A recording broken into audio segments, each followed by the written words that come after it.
아버지, 이제 그만 나가세요. 집주인이 내일까지 집 비워달래요. 알았어. 그런데 아들아, 나 어디로 가야 하지? 그건 아버지가 알아서 하셔야죠.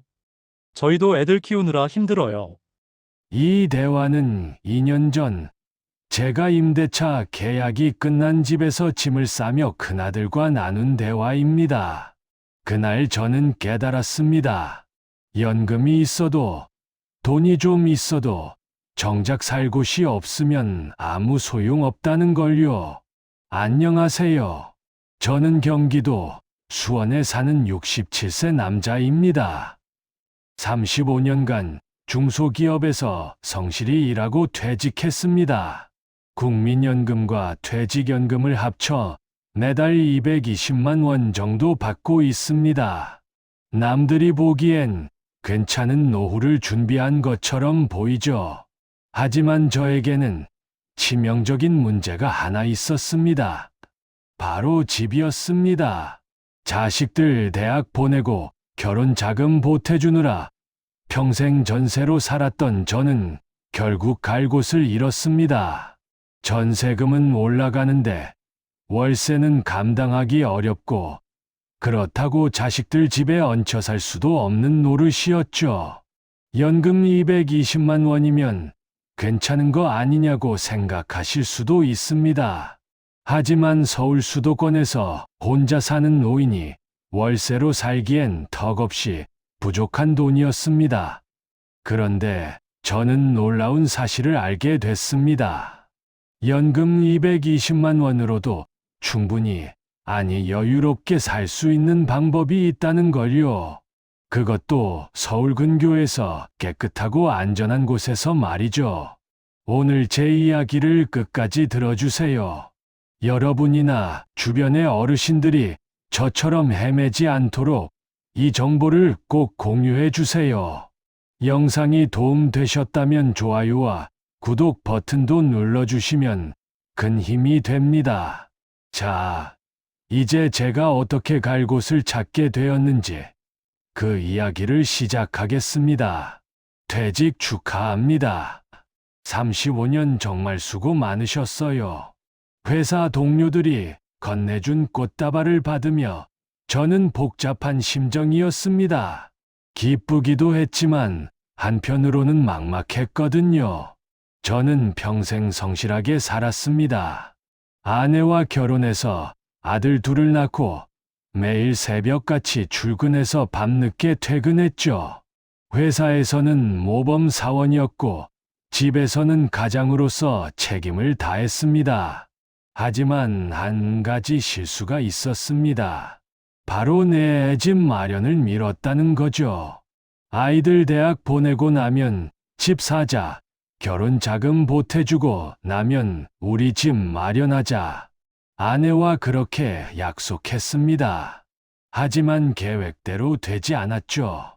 큰아들 대학 등록금, 작은아들 유학비, 큰아들 결혼 자금, 작은아들 전세 보증금 하나씩 해결하다 보니 정작 우리 부부는 계속 전세로 살게 됐습니다. 그러던 중 5년 전 아내가 갑자기 쓰러졌습니다. 뇌출혈입니다. 빨리 수술해야 합니다. 의사의 말에 머리가 하얘졌습니다. 다행히 수술은 성공했지만 아내는 결국 3개월 만에 세상을 떠났습니다. 장례를 치르고 나니 정신이 없었습니다. 빈 집에 혼자 남겨진 저는 매일 아내 생각만 했죠. 일도 손에 잡히지 않았고 결국 명예퇴직을 선택했습니다. 아버지, 우리 집으로 오세요. 큰아들이 제안했지만 거절했습니다. 며느리 눈치도 보이고 손주들한테도 배 끼치기 싫었거든요. 괜찮아. 아버지 혼자 잘 살 수 있어. 퇴직금과 전세 보증금을 합쳐 수원의 작은 전세집을 얻었습니다. 보증금 1억 2천만 원짜리 두룸이었죠. 연금도 나오니까 혼자 살기엔 충분하다고 생각했습니다. 하지만 2년 후 계약 갱신 시기가 다가왔을 때 문제가 생겼습니다. 세입자님, 집주인이 보증금을 1억 8천으로 올려달래요. 아니면 집을 비워주시든지요. 6천만 원을 더 내라고요. 저에게 그런 돈이 어디 있습니까?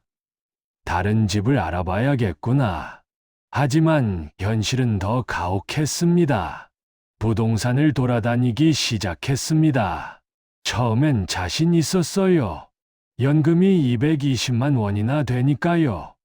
사장님, 1억 2천 정도 전세 있나요? 1억 2천? 어르신 요즘 그 돈으로는 수원에서 방 한 칸도 구하기 힘들어요. 최소 1억 5천은 있어야죠. 한 곳도 아니고 10곳을 다녀봤지만 대답은 똑같았습니다. 그럼 월세는요? 월세요? 보증금 3천에 월 70만 원 정도는 각오하셔야죠. 계산해 봤습니다. 연금 220만 원에서 월세 70만 원 내고 관리비 10만 원 내고 생활비, 병원비 쓰면 남는 게 없었습니다. 아버지, 저희 집으로 오세요.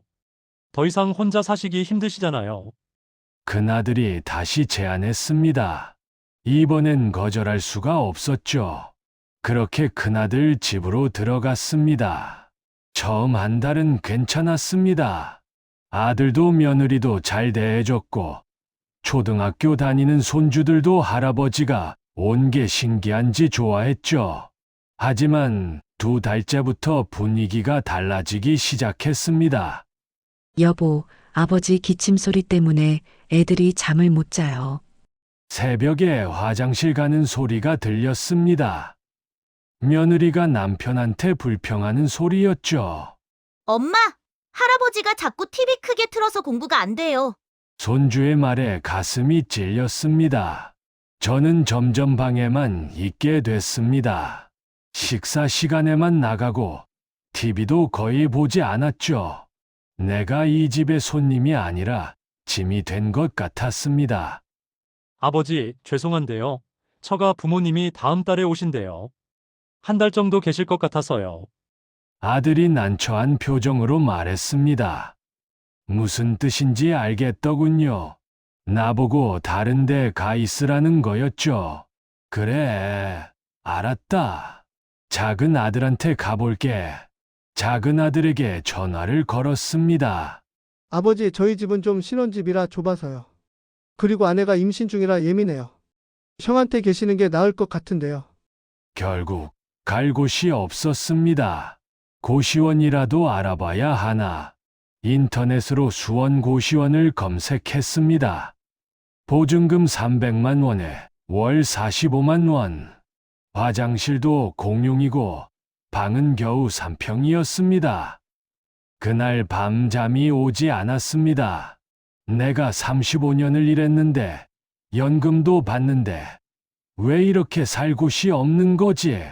거울을 보니 주름투성이 얼굴에 눈물이 흘러내리고 있었습니다. 다음 날 아침 정신을 차리고 동사무소에 갔습니다. 혹시 노인을 위한 주거 지원이 있나 싶어서였죠. 어르신 기초생활수급자시면 임대주택 신청이 가능한데 연금이 220만 원이시면 해당 안 되세요. 그럼 다른 방법은 없나요? 일단 이 자료들 보고 가세요. 직원이 건네준 팸플릿 중에 하나가 눈에 띄었습니다. 공공실버주택이라는 글자가 보였어요. 이게 뭔가요? 아, 그거요? 만 65세 이상 어르신들을 위한 임대주택이에요. 일반 임대주택보다 조건이 좋아요. 집으로 돌아와 팸플릿을 자세히 읽어봤습니다. 입주 자격은 만 65세 이상 무주택자, 보증금은 1천만 원에서 3천만 원, 월 임대료는 10만 원에서 30만 원, 위치는 수도권 곳곳, 시설은 노인 맞춤형 설계의 무장애 공간이라고 적혀 있었습니다. 이게 진짜야. 믿기지 않았습니다. 보증금 3천만 원에 월세 30만 원이면 제 연금으로 충분히 감당할 수 있는 금액이었으니까요. 하지만 의심도 들었습니다. 이렇게 좋으면 다들 알고 있겠지. 경쟁이 심할 텐데 내가 될까? 그날 밤잠도 제대로 못 자고 인터넷을 뒤졌습니다. 공공실버주택에 대한 후기, 입주 조건, 신청 방법 모든 걸 찾아봤죠. 그리고 다음날 새벽 결심했습니다. 해보자. 안 되면 그때 가서 고시원이라도 가면 되지. 이제 공공실버주택에 대해 자세히 말씀드릴게요. 이 정보가 정말 중요하니까 잘 들어주세요. 한국토지주택공사에서 만 65세 이상 어르신들을 위해 특별히 지은 임대주택입니다. 일반 임대주택과 다른 점이 많아요. 입주 자격은 이렇습니다. 만 65세 이상이어야 하고 본인과 배우자 모두 무주택자여야 합니다. 소득 기준은 도시근로자 월 평균 소득 100% 이하인데 연금 220만 원 정도면 충분히 해당됩니다.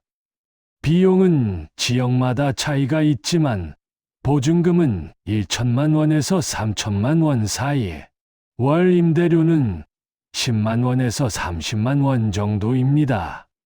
관리비는 5만 원에서 10만 원 정도 나옵니다.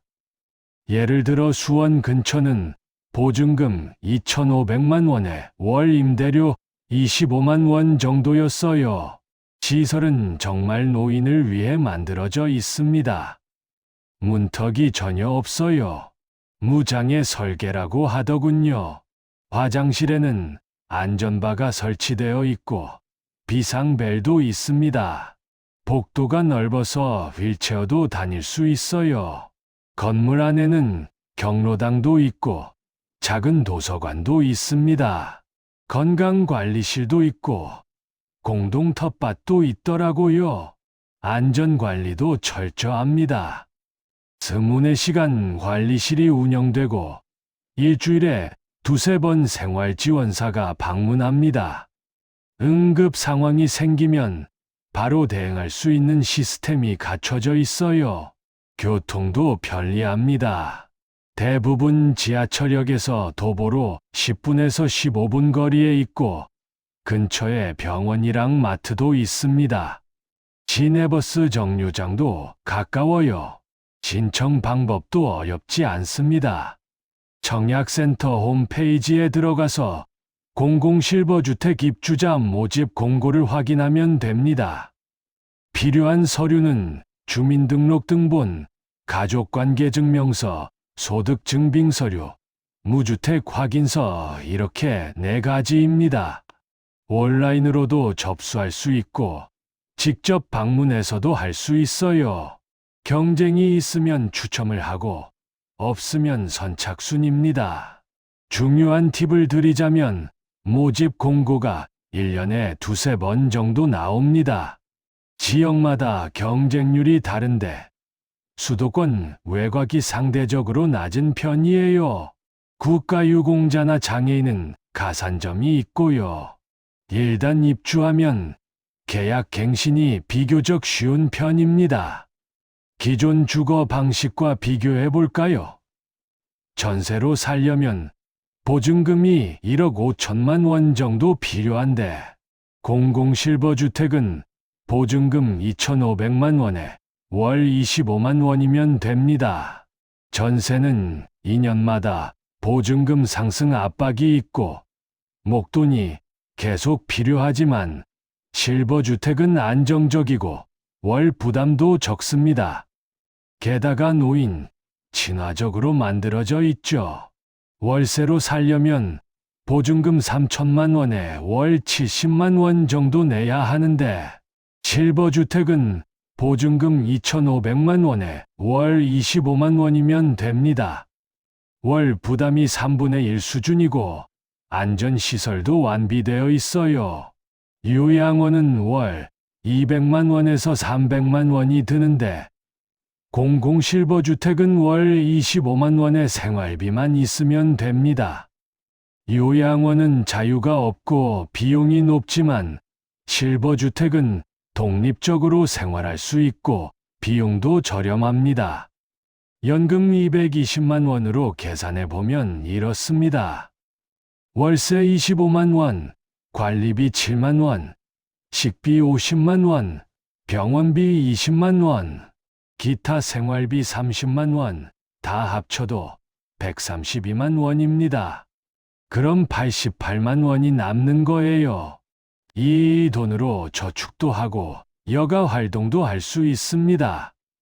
바로 다음 날 동사무소에 다시 갔습니다. 어제 주신 공공실버주택 자료요. 신청하고 싶은데 어떻게 하나요? 직원은 친절하게 신청 방법을 알려줬고 필요한 서류 목록도 줬습니다. 일주일 동안 서류를 모았습니다. 주민등록등본, 가족관계증명서, 연금 수령 확인서, 무주택 확인서 하나하나 떼는 게 쉽지 않았지만 포기할 수 없었죠. 그런데 문제가 생겼습니다. 아버지, 그거 신청하시려고요? 경쟁률 높아서 안 될 거예요. 괜히 시간 낭비하지 마시고 그냥 저희 집에 계세요. 큰아들이 말렸습니다. 사실은 제가 계속 있기를 바라지 않으면서도 말이죠. 아니야. 한번 해볼 거야. 안 되면 그때 가서 생각하지 뭐. 그래도 아버지 나이에 새로운 곳 가서 적응하는 게 쉽지 않을 텐데요. 걱정 마. 아버지가 알아서 할게. 드디어 신청 접수일이 됐습니다. 새벽부터 일어나 컴퓨터 앞에 앉았어요. 인터넷 신청이 처음이라 떨렸지만 동사무소 직원이 미리 알려준 대로 천천히 따라 했습니다. 클릭, 클릭, 클릭. 접수가 완료되었습니다. 화면에 그 문구가 뜰 때 눈물이 났습니다. 이게 제 마지막 희망이었으니까요. 한 달 후 문자가 왔습니다. 공공실버주택 예비 입주자로 선정되셨습니다. 자세한 사항은 홈페이지를 확인하세요. 예비 입주자. 아직 확정은 아니지만 희망이 보였습니다. 그리고 2주 후 드디어 연락이 왔습니다. 화성동탄 공공실버주택 12평형 입주 대상자로 최종 선정되셨습니다. 손이 떨렸습니다. 전화기를 붙잡고 한참을 그 자리에 서 있었죠. 감사합니다. 정말 감사합니다. 다음 날 바로 현장을 보러 갔습니다. 화성동탄 전철역에서 버스로 10분 거리였어요. 건물은 깨끗했습니다. 6층짜리 건물이 3개 있었고 주변에는 공원과 작은 마트가 있었죠. 어르신, 여기가 12평형입니다. 관리사무소 직원이 안내해준 집은 작지만 아담했습니다. 거실, 작은 주방, 화장실, 방 하나. 혼자 살기엔 딱 좋았어요. 화장실 좀 볼게요. 문턱이 없었습니다. 그리고 변기 옆에 안전바가 있었고 샤워부스에도 의자와 손잡이가 설치되어 있었죠. 비상벨도 눈에 띄는 곳에 있었습니다. 여기 입주하겠습니다. 그 자리에서 바로 계약했습니다. 보증금 2,500만 원, 월 임대료 25만 원. 이사 날짜를 잡았습니다. 큰아들에게 연락했죠. 아들아, 아버지 다음 주에 새 집으로 이사 가. 네. 어디로요? 공공실버주택. 합격했어. 전화기 너머로 잠시 침묵이 흘렀습니다. 아, 그러세요? 축하드려요. 이사는 제가 도와드릴게요. 아들의 목소리에서 안도감이 느껴졌습니다. 이사 당일 두 아들 모두 와서 도와줬습니다. 짐이 많지 않아 금방 끝났죠. 아버지 여기 정말 좋네요. 깨끗하고. 작은 아들이 집을 둘러보며 말했습니다. 그래, 아버지, 이제 여기서 편하게 살 거야. 아들들이 돌아가고 나서 혼자 남았을 때 저는 빈 거실에 앉아 창밖을 바라봤습니다. 드디어 내 공간이 생겼구나. 눈물이 흘러내렸습니다. 기쁨의 눈물이었죠. 그로부터 1년이 지났습니다. 지금 저는 이곳에서 아주 잘 살고 있습니다. 매일 아침 건물 앞 공원을 산책하고 경로당에서 같은 처지의 어르신들과 이야기를 나눕니다. 같은 건물에 사는 어르신들과는 이제 가족처럼 지냅니다. 함께 밥도 해먹고 와투도 치고 가끔은 버스 타고 나들이도 가죠. 오늘 점심에 뭐 해 먹을까요? 오늘은 제가 된장찌개 끓일게요. 이런 소소한 일상이 얼마나 행복한지 모릅니다. 건강도 좋아졌어요. 병원이 가까워서 정기검진도 빠짐없이 받고 무릎이 아플 때는 1층 건강관리실에서 물리치료도 받습니다. 무엇보다 경제적으로 여유가 생겼습니다. 월세 25만 원, 관리비 7만 원, 식비와 생활비 합쳐도 월 100만 원이면 충분해요. 남는 돈은 조금씩 저축하고 손주들 용돈도 줄 수 있게 됐죠. 아들들도 이제 편하게 찾아옵니다. 제가 눈치 볼 필요 없는 제 집이 있으니까요. 아버지, 우리 주말에 놀러 올게요. 그래, 손주들 데리고 와라. 이제는 당당하게 말할 수 있습니다. 여러분, 제 이야기 들으셨죠? 연금이 있어도 살 곳이 없으면 소용없습니다. 하지만 방법은 있습니다. 공공실버주택처럼 노인을 위한 좋은 제도들이 있어요. 중요한 건 정보를 아는 것, 그리고 신청하는 용기입니다. 만 65세 이상이시고 집 문제로 고민하고 계신다면 지금 바로 알아보세요. 청약센터 홈페이지나 콜센터, 가까운 동사무소 주거복지 담당에게 문의하시면 됩니다. 늦었다고 생각하지 마세요. 저도 67세에 새로운 시작을 했습니다. 자식에게 짐이 되지 않고 고시원에서 비좁게 살지 않고 당당하게 내 공간에서 사는 것. 이게 우리가 누려야 할 최소한의 존엄입니다.